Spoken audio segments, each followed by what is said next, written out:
안녕하세요. 배신의 장미입니다. 오늘의 사연 시작하겠습니다. 마흔을 앞두고 저는 뜻밖에도 사랑을 하게 됐습니다. 그 사람은 저희 가게에 야채를 납품하러 오는 배달 기사님이었어요. 늘 아침이면 손에 한가득 상자를 들고 들어오면서도 늘 웃는 얼굴이더라고요. 사장님, 오늘 미나리 아주 좋아요. 향부터가 다르죠? 그렇게 평범하게 시작된 인사였지만 이상하게 그 사람은 평범해 보이지 않았습니다. 말투도 행동도 어딘가 모르게 다듬어진 느낌이 있었거든요. 단지 야채를 배달하는 사람이라기엔 사람을 대하는 태도도 말끝에 남는 여운도 좀 달랐달까요? 그러다 우연히 대화를 나누게 됐고 그의 이야기를 알게 되었습니다. 한때는 작은 회사를 운영하던 사장이었고 코로나 시기를 넘기지 못해 문을 닫았다고 하더군요. 처음엔 지인들과 선배들에게 도움을 청해봤지만 다들 발길을 끊었다고요. 그래서 그는 직접 몸을 움직이기로 마음 먹었다고 했습니다. 처음엔 생선 가게에서 일했어요. 손도 잘 못 놀리니까 매번 혼나기만 하고 그러다 지금 이 야채 가게 사장님이 절 데려가셨죠.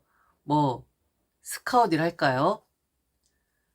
그는 웃었지만 그 웃음 안에는 얼마나 많은 생각과 아픔이 담겨 있었을까요? 그런 그를 보며 저는 진심으로 존경스러웠습니다.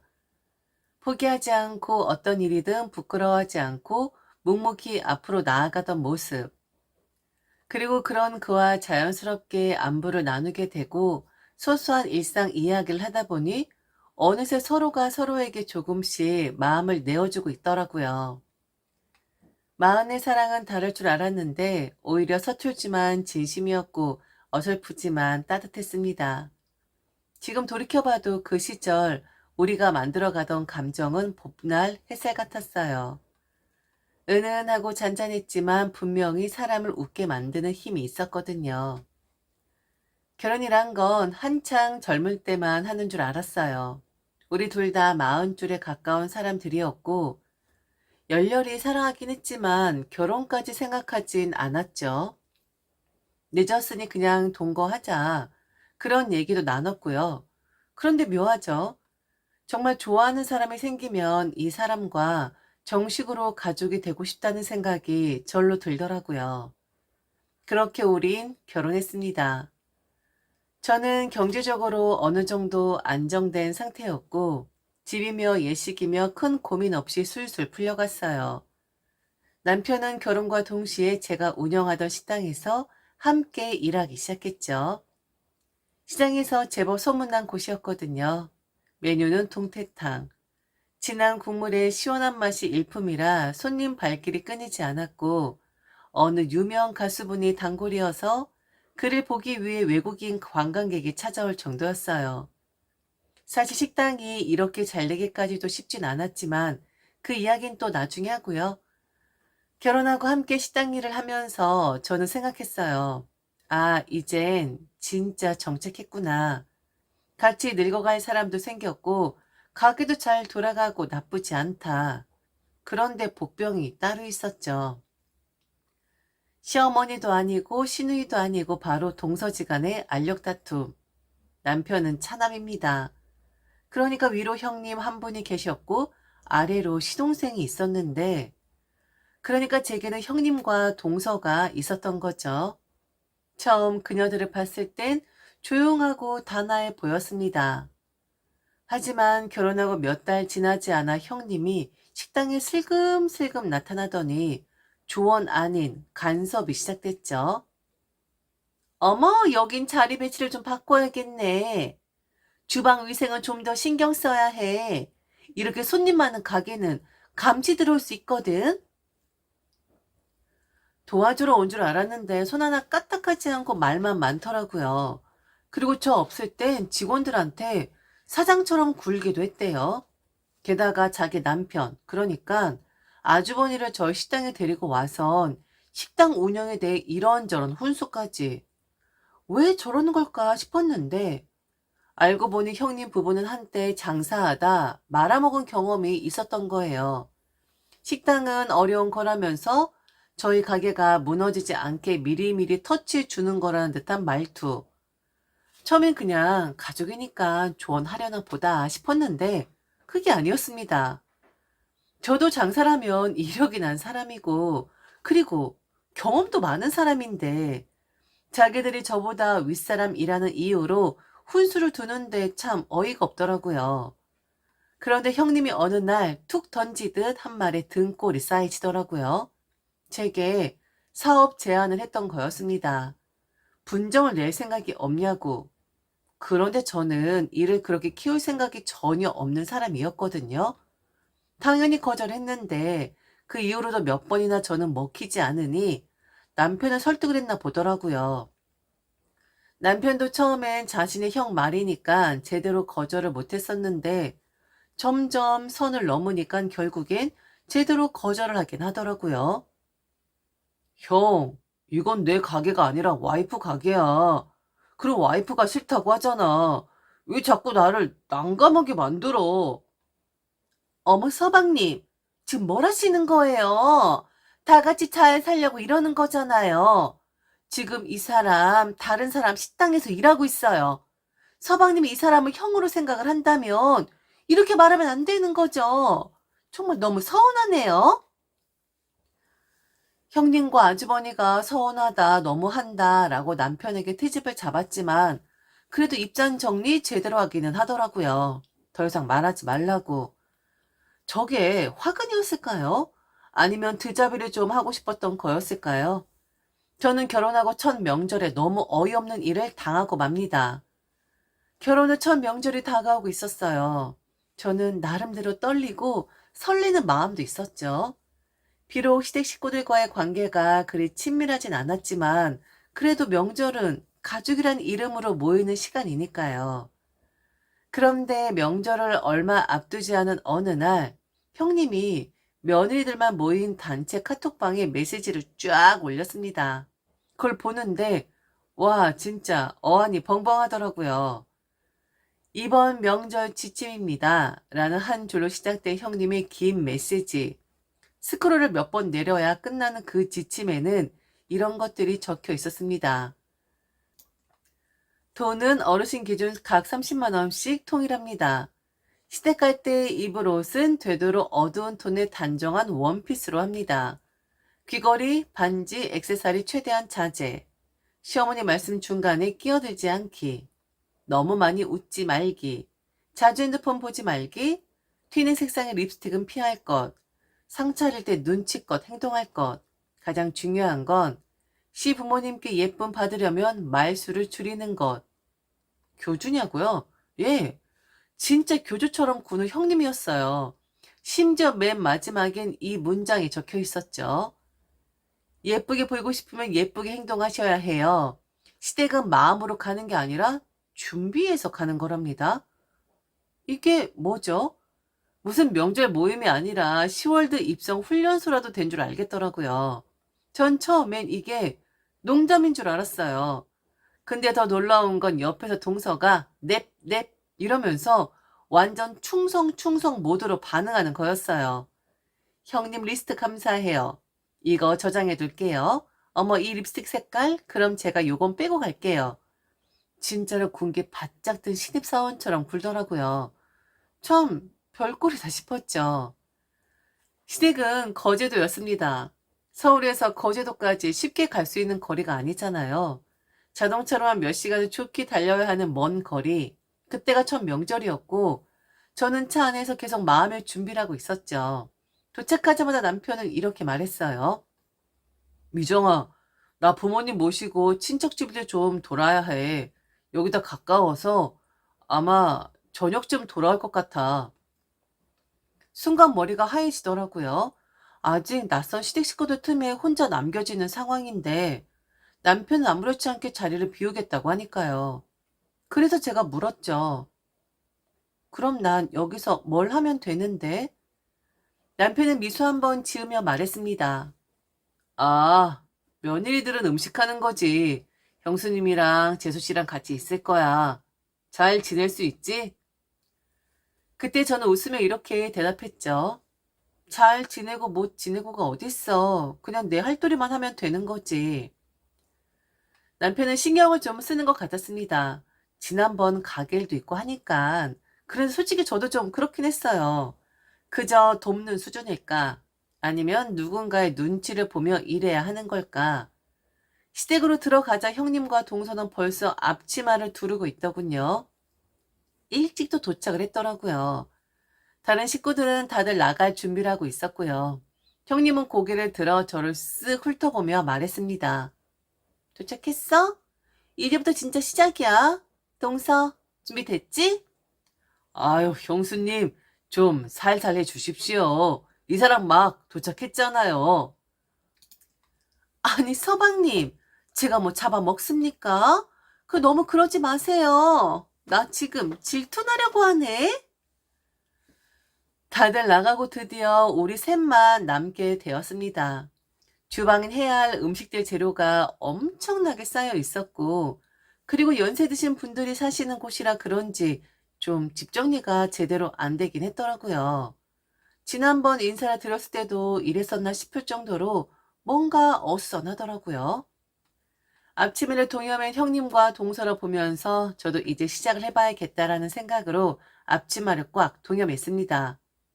그런데 갑자기 형님과 동서가 앞치마를 내려놓더니 이렇게 말을 하는 거예요.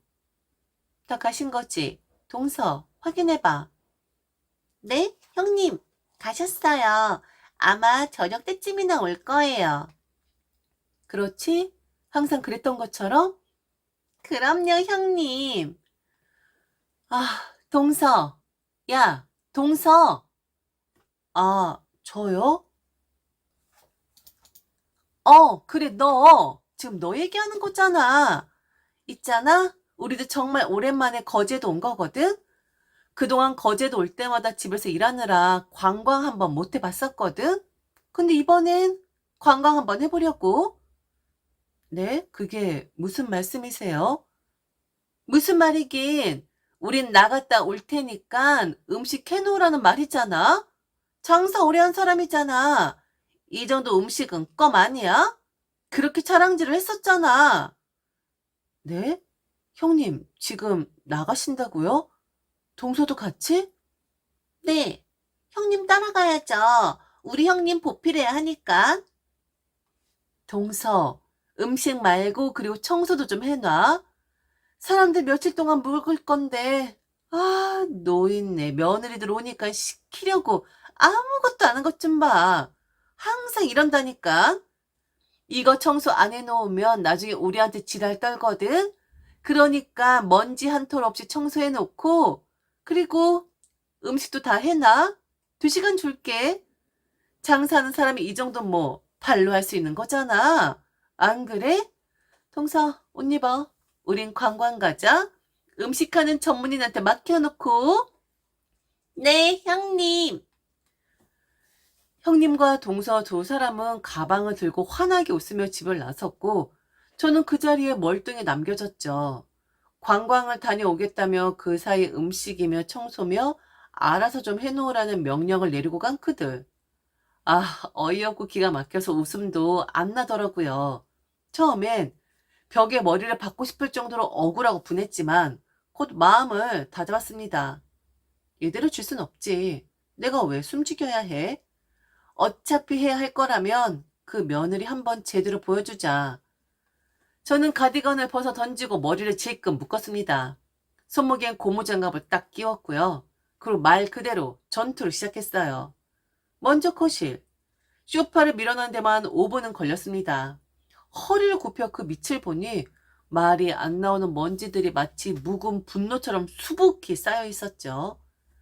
쿠션 사이엔 누가 먹다 남긴 과사 부스러기, 동정, 고무줄, 리모컨까지. 청소기로 1차 흡입을 하고 바로 물걸레질. 하지만 걸레가 까맣게 변하자 한숨이 나왔어요. 그래서 대야에 뜨거운 물을 붓고 베이킹소다와 식초를 넣어 바닥 전체를 맨손, 손질로 밀어 닦기 시작했죠. 커튼은 바로 떼어내서 세탁기에 돌렸고 커튼봉 위에도 닦느라 작은 사다리를 탔습니다. TV장과 책장 위도 정리하고 장식품들을 먼지 하나 없이 반짝이게 닦아냈고요. 주방은 더했죠. 환풍기 위에 손을 올리는 순간 끈적한 기름때에 손끝이 미끌거릴 정도였어요. 해동한 베이킹소다와 주방 세제를 섞은 물로 소를 들고 빡빡 닦았습니다. 가스레인지 불판은 불에 뜨거운 물에 삶았고 환풍기 필터는 과탄산소다에 푹 담궈 두었죠. 싱크대 문 안에 쌓인 플라스틱 용기, 덮개 없이 굴러다니던 양념통들 모두 꺼내 정리해서 라벨링까지 해줬고요. 김치 냉장고 안쪽 묵은 반찬과 곰팡이 핀 무언가도 전부 정리하고 닦고 비우고, 그리고 마지막으로 바닥, 물 한 바가지 끼얹고 솔로 문지르고 그 위에 걸레질 2번 반복. 욕실은 실리콘 틈새에 피어난 곰팡이와 물때, 타일 사이에 까맣게 낀 때까지 전부 제거했어요. 락스로 희석해서 뿌리고 칫솔로 틈새 문지르고 배수구도 완전 분해해서 구토 나올 뻔한 상태까지 싹 씻어냈어요. 욕실 매트도 세탁기 돌리고 세수건도 정리, 정돈, 유리도 물자국 하나 없이 닦았죠. 시부모님이 쓰시던 방도 제가 손봐야 할 곳이었습니다. 창틀에 먼지까지도 면봉으로 닦고 침구는 햇볕에 내다 널고 매트리스는 세제를 묻힌 수건으로 꼼꼼히 닦았죠. 어서와. 이런 며느리 청소는 처음이지? 하는 기분으로 말이죠. 형님과 동서가 들어온 건 딱 제가 땀을 식히려고 앉은 그 순간이었어요. 문에 찰칵 하고 열리는 소리에 고개를 돌리니 쇼핑백을 하나씩 든 채로 2사람이 들어서더군요. 관광이라도 다녀온 듯 얼굴에는 약간 햇빛이 기운이 돌고 신경 쓸 겨를도 없다는 듯 신발은 쿡 찼고요. 그들은 거실을 한 바퀴 훑어보더니 굳은 표정으로 저를 향해 말했어요. 도대체 뭐하고 있었던 거야? 마치 제가 해야 할 걸 하지 않고 논 사람처럼 숨을 돌리며 말했죠. 청소하라고 하셨잖아요. 노인네가 청소 안 해냈다고 뭐라 한다고 그랬잖아요. 그래서 청소부터 좀. 말이 끝나기도 전에 형님은 음식은 하나도 안 해놨네 하고 짧게 쏘아 붙였고 동서도 저를 보며 마치 저를 처음 보는 듯한 눈으로 흘겨보더군요. 세상에 진짜 청소만 하고 있었네. 조소 섞인 목소리에 저도 모르게 손에 힘이 들어갔습니다. 물론 저도 알고 있었죠.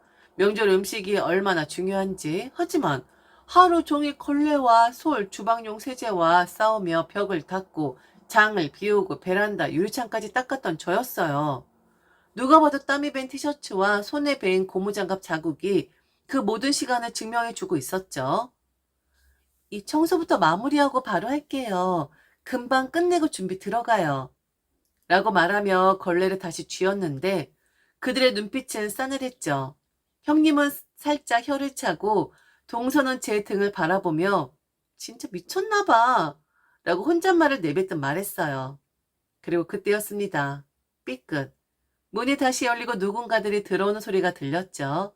시부모님, 아주버님, 그리고 제 남편, 희성생까지. 형님은 순간 얼굴이 하얘지며 동서 쪽으로 몸을 획 틀더니 낮은 목소리로 소리 질렀어요. 동서, 뭐야? 더 걸린다며? 왜 저렇게 일찍 오는 거야? 분위기가 싸늘해졌습니다. 그들도 눈이 동그래졌죠. 일단은 말없이 들어서며 집안을 둘러보는데 바닥에 광이 날 정도로 반짝이고 주방이 새로 시공한 것처럼 깨끗하며 집안 전체가 청소 프로그램 생활의 달인 촬영지처럼 보이자 그들의 눈썹이 놀란 듯이 꿈틀거렸죠. 하지만 동시에 음식 냄새가 안 난다는 걸 바로 눈치챈 눈치였어요. 시어머니는 이게 무슨 일이래?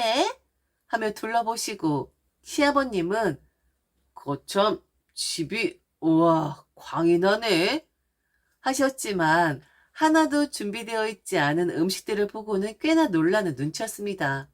그때 저는 얘기했습니다. 아, 너무 죄송해요. 이렇게 오래 걸릴 줄은 몰랐네요.